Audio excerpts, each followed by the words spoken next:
परमात्मा और काल की एक बार परमेश्वर ने बताया कि हमारी काल के साथ वार्ता हुई थी, इसने मुझे चापलूसी करके वचनबद्ध कर लिया था कि 3 युगों में जीव, जब परमात्मा ने कहा था कि मैं नीचे के लोकों में जाके तेरी वास्तविकता बताऊंगा सभी प्राणियों को कि तू भगवान नहीं है, तू काल है, इनको खाता है, इसलिए तो इनको जन्मता और मारता है, पैदा करवाता और मारता है, असली भगवान कोई और है, वहां जाने का तरीका मैं बताऊंगा, ऐसा गुप्त मंत्र मैं लेकर आया हूं। तब काल ने पैर पकड़ दिए, बहुत ज्यादा जो है प्रार्थना की, परमात्मा ने स्वीकार की। इसने कहा कि भगवान 3 युगों में जीव ना ले जाना, कम ले जाना, थोड़े थोड़े, और चौथे युग में, कलयुग में कितने ही जीव ले जाना, इतनी दया मेरे पर कर दो। परमात्मा को भी पता था कि सतयुग त्रेता द्वापर में ये जीव गणे दुखी नहीं होते और इनकी पूर्व जन्म की बैटरी चार्ज होती है, उस प्रहार उसी से ये सुखी होते हैं।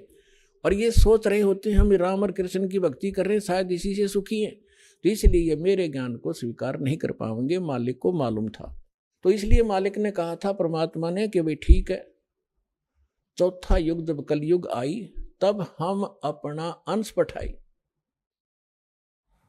और काल फंद छूटे नरलोई, सकल सृष्टि परवानिक हुई। परमात्मा ने कहा था जब कलयुग के अंदर मैं अपना दास भेजूंगा और फिर ये काल के सब बंधन छूटेंगे और सारा विश्व मानव शरीरधारी प्राणी और साथ में जो मनुष्य, जो पशु पक्षी हैं, वो भी मनुष्य धारण करेंगे और वो सभी परमात्मा की भक्त नाम लेंगे। सकल सृष्टि परवानिक हुई, परवानिक माने विकसित होंगे।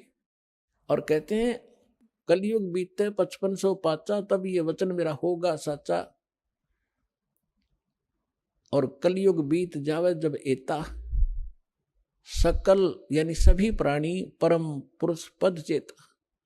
600 वर्ष पहले मालिक की वाणी में लिखा हुआ है, कबीर वाणी में, सच्चिदानंद घन ब्रह्म की वाणी में, यानी सूक्ष्म वेद में, उस तत्व ज्ञान में लिखा है, परमात्मा ने बोला था, धर्मदास जी लिखा था, उसमें कहा है कि जब चौथा युग जब कलयुग आई तब हम अपना अंश पठाई और काल फंद छूटे नरलोई, नर नारी सभी का काल का फंद छूटेगा। तो इसने जकड़ रखा है, मूर्ख बना रखा है, बस इतना ही सीमित कर दिया, ये तेरा बेटा है या तेरी बेटी है, ये तेरी कार या तेरी कोठी है, 1 मिनट में मृत्यु हो जा, छोड़ बेटा, अब ये सब मेरी है, तू गधा बन। तो यह भूल या हमारे साथ इसने धोखा कर रखा था, इस ज्ञान से अब हमें खूब समझ में आएगा और हमारे बच्चे भी सुरक्षित रहेंगे, हम भक्ति करेंगे। परमात्मा की शरण में आने से हमारे प्रारब्ध के जो पाप आने हैं, मृत्यु होनी, अकाल मृत्यु या कोई अन्य अंग भंग होना है, वो नहीं होगा ही।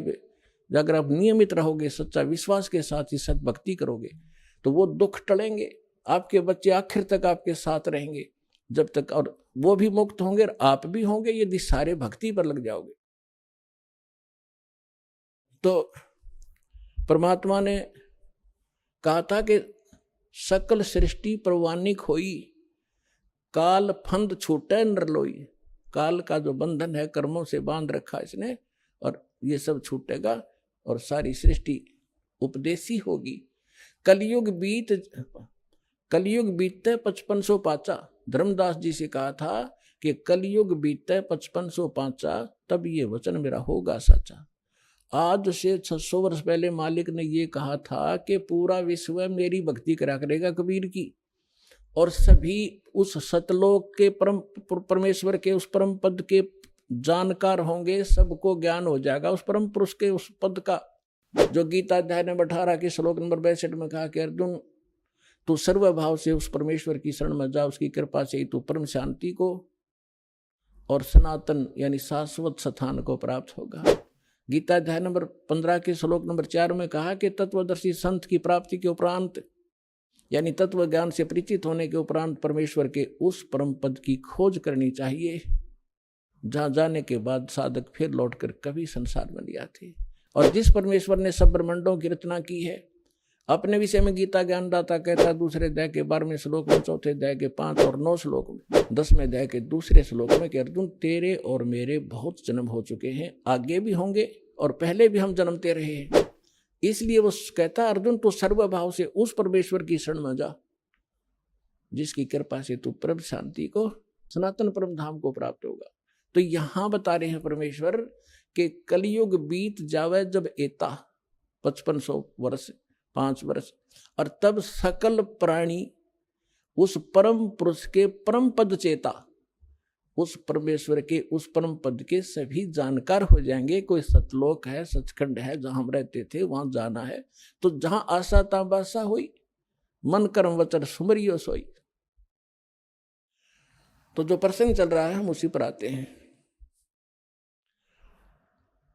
अब आपके जो पूर्व जन्म के संस्कार हैं उस कारण से आप भक्ति की चाह आप लिए हुए हो। दुर्भाग्य आपका कि उन नकली संतों के पास पहुंच गए। तो परमात्मा ने कहा था कि जब कलयुग 5505 बीत जाएगा, उसमें सभी पंथ और सभी जितने भी मजहब अपना, उनके धर्म गुरु, वर्तमान गुरु जो भी ज्ञान रखते हैं वो सब सुना चुके होंगे, उनकी बहुत बड़ी पुस्तकें बन चुकी होंगी। उसके बाद मेरा दास जाएगा और उन्हीं सदग्रंथों को, जिन सदग्रंथों पर प्रत्येक मानव आधारित है, जो भी जिस मजहब धर्म से संबंध रखता है, उन्हीं से यथार्थ ज्ञान उनके रूबरू करेगा। उसके लिए परमात्मा ने सबसे पहले आपको ये इंस्ट्रूमेंट बनवाए, प्रोजेक्टर बनवाए, टीवी चैनल बनवाए। दास आपको तो अब समझ में आएगी कि ये क्या हो रहा है, और आपको इतना तो ज्ञान है कि आज से 10-12 वर्ष पहले इनका नामो निशान नहीं था, और पीछे जाओगे तो किधर सोच भी नहीं थी कि ये ऐसे इंस्ट्रूमेंट बनेंगे। यदि मानव बना सकता तो बहुत पहले बना लेता इसको। ये परमात्मा का दिया हुआ ज्ञान बुद्धि है, पूरा विश्व उसके बालक हैं। कहीं से भी इसने किसी क्षेत्र से, पृथ्वी के किसी कोने से भी इंस्ट्रूमेंट किसी भी अपने बच्चे से बनवाया, ये गॉड गिवन माइंड है। मानव जीव सत्र का ये नहीं बना सकता। ये इसलिए बनवाया दाता ने, पहले आपको शिक्षित किया। अब इस दास का जन्म 1951 में हुआ, तब तक शिक्षा का कोई नामो निशान नहीं था। इक्का दुक्का की तो पढ़ा करता कोई, और उसके बाद एकदम बाढ़ सी आ गई। इतने आकर्षित हुए, कारण कुछ भी बिना, चाहे रोजी रोटी के लिए सबने डिवोट कर दिए अपने बालक। 20-20 वर्ष तक बेटा बेटी पढ़ो पढ़ो, और मालिक ने दया करनी थी कि इसका सदुपयोग करेंगे। फिर ये इंस्ट्रूमेंट आपके सामने है, सदग्रंथ आपके रूबरू कर रहा दास, और उनका निष्कर्ष निकाल के परमात्मा के ज्ञान से तोल रहा है। तो इस मानुष जीवन का मूल उद्देश्य यही है कि आप भक्ति करके यहाँ से पीछा छुटवाओ, और जिस परिवार को आप सुखी और धनी देखना चाहते हो वो भी भगवान से ही हुआ करता है। भगवान आपको दोनों काम करेगा, यहाँ भी सुख देगा और मोक्ष भी मिलेगा। अब ऐसा कौन अनजान होगा जो इस अवसर ने चूकेगा? अब सभी इस बात को स्वीकार करेंगे।